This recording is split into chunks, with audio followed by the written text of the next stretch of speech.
راولپنڈی میں جب اس نے کھیل کھیلنا شروع کیا تو اس کا خاوند، جو کہ ایک شریف آدمی تھا، متوسط درجے کا دکاندار، غربت کا مالک اور ہٹ کا پکا، تو اس نے ایک دن مایا کو گھر سے باہر نکال دیا۔ مایا نے کوئی لڑائی جھگڑا نہ کیا، البتہ دوسرے دن میکے سے اپنے شوہر کو خط لکھا کہ وہ مہربانی کر کے اس کا موچنا بھیج دے۔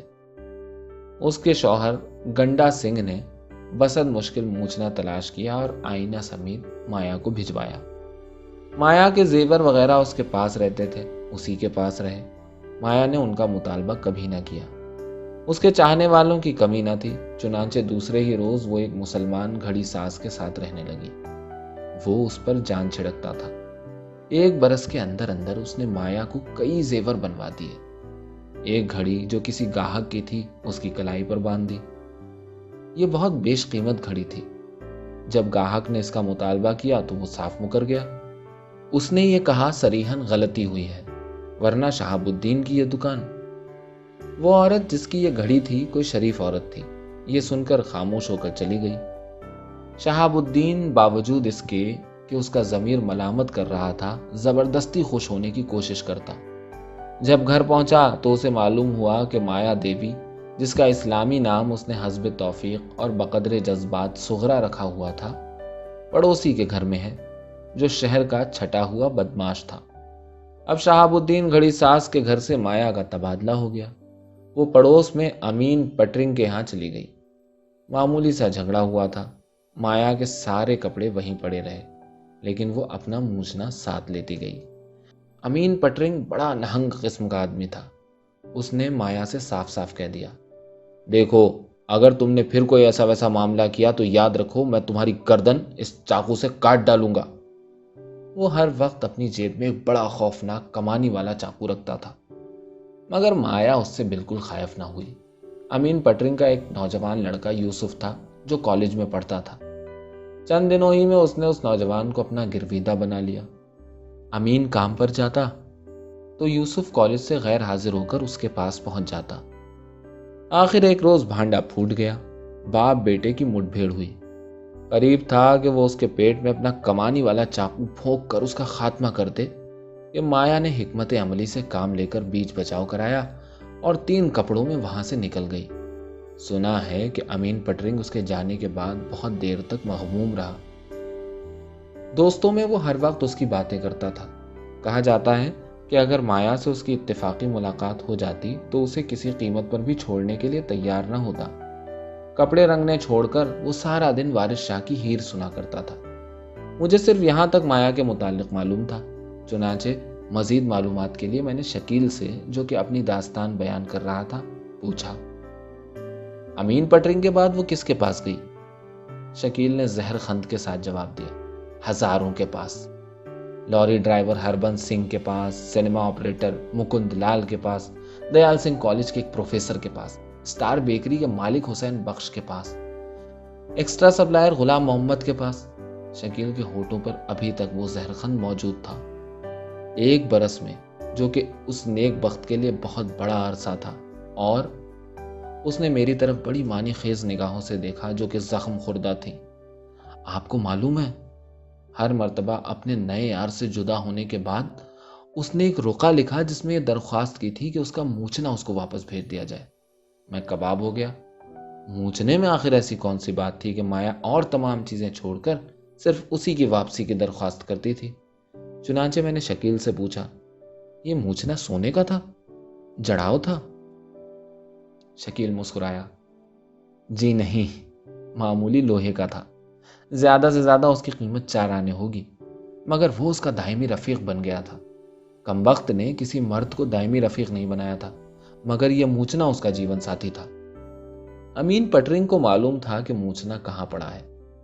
اس نے پہلے سوچا کہ گول کر دے اور لڑکے کو ایک دھول رسید کر کے رخصت کر دے، یا اس کے سر پر استرا پھروا کر واپس بھیج دے کہ موچنے نے اتنا کام کیا ہے کہ وہ اب کسی کام کا نہیں رہا۔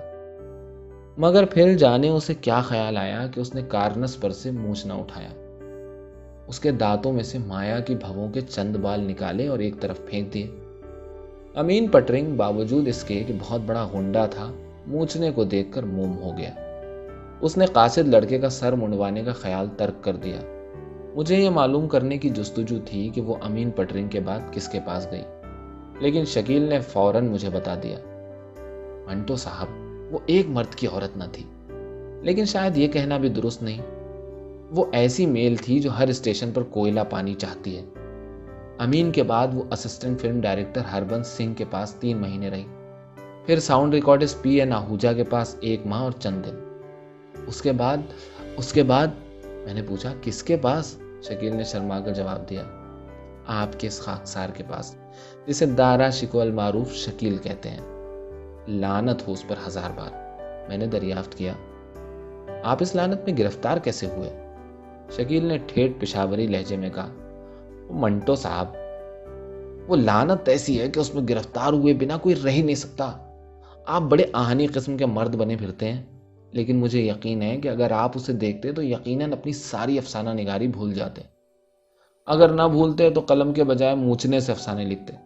یوں کہیے کہ آپ ادب کی مونچھوں کے بال اکھیڑنے میں ساری عمر صرف کر دیتے۔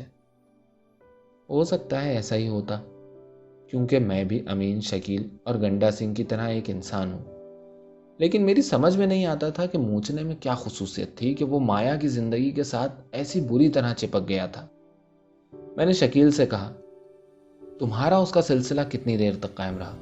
شکیل نے کانپتی ہوئی انگلیوں سے سگریٹ سلگایا، قریب 2 برس تک۔ اور وہ بے حد سنجیدہ ہو گیا، اور منٹو صاحب، آپ یقین مانیے میں دنیا و مافیا کو بھول گیا۔ میں نے سوال کیا، کیوں؟ شکیل سوچنے لگا، کچھ نہیں کہہ سکتا، شاید اس کے مونچھوں کے بال جو مونچھنے کے استعمال سے بڑے کھردرے ہو گئے تھے، وہ بڑی حرارت پیدا کرتے تھے، اور اس کا جسم جو سر سے پیر تک بالوں سے بھرا ہوا تھا۔ منٹو صاحب، میں شاعر ہوں، میں نے ہمیشہ نرم اور چکنے بدن کی تعریف کی ہے جس پر سے آدمی پھسل جائے، مگر مایا کی دوستی کے بعد مجھے معلوم ہوا کہ یہ سب بکواس ہے، سارا مزہ اٹک جانے میں ہے۔ بس میں صرف اتنا جانتا ہوں۔ میں سوچنے لگا، پھسل جانے اور اٹک جانے میں واقعی بہت بڑا نفسیاتی فرق ہے۔ میرا خیال ہے کہ آپ اسے خود سمجھ سکتے ہیں، اگر نہیں سمجھ سکتے تو اس بکھیڑے میں نہ پڑیے۔ شکیل صاحب کی گفتگو کے انداز سے یوں معلوم ہوتا تھا کہ وہ مایا کو قریب بھول چکے ہیں، مگر پھر بھی اس کی یاد تازہ رکھنا چاہتے ہیں۔ میں نے ان سے کہا، شکیل صاحب، 2 برس تک آپ کا اور مایا کا سلسلہ رہا؟ شکیل نے میری بات کاٹ کر کہا، جی ہاں، 2 برس تک۔ میں نے اپنی بیوی کو چھوڑ دیا، اپنے بچوں سے منہ موڑ لیا اور مایا کو اپنے سینے سے لگا لیا، لیکن 2 برس کے بعد مجھے معلوم ہوا کہ وہ بے وفا ہے، ریاکار ہے۔ میں نے پوچھا، یہ آپ نے کیسے جانا؟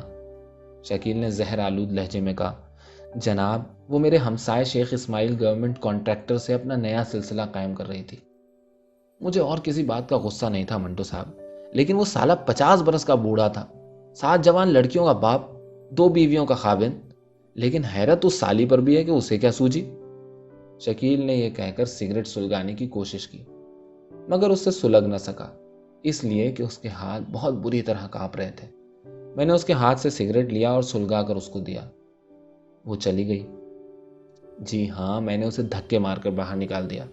شکیل نے زور کا ایک کش لیا اور کانپتی ہوئی انگلیوں سے پینسل پکڑ کر ایک نئی نظم لکھنے کے لیے تیار ہونے لگا، جو غالباً مایا کی یاد کے بارے میں ہونے والی تھی۔ جی ہاں، چلی گئی، یہ اپنا مونچھنا چھوڑ گئی۔ میں نے پوچھا، اس نے اس کی واپسی کا مطالبہ کیا؟ شکیل نے ایک اور کش لیا، 1 نہیں، سینکڑوں مرتبہ، لیکن میں نے اسے واپس نہیں کیا، اس لیے کہ ایک صرف یہی چیز ہے جو اس کے اور میرے درمیان رہ گئی ہے۔ جب تک یہ مونچھنا میرے پاس ہے، وہ ہمیشہ مجھ سے خط و کتابت کرتی رہے گی۔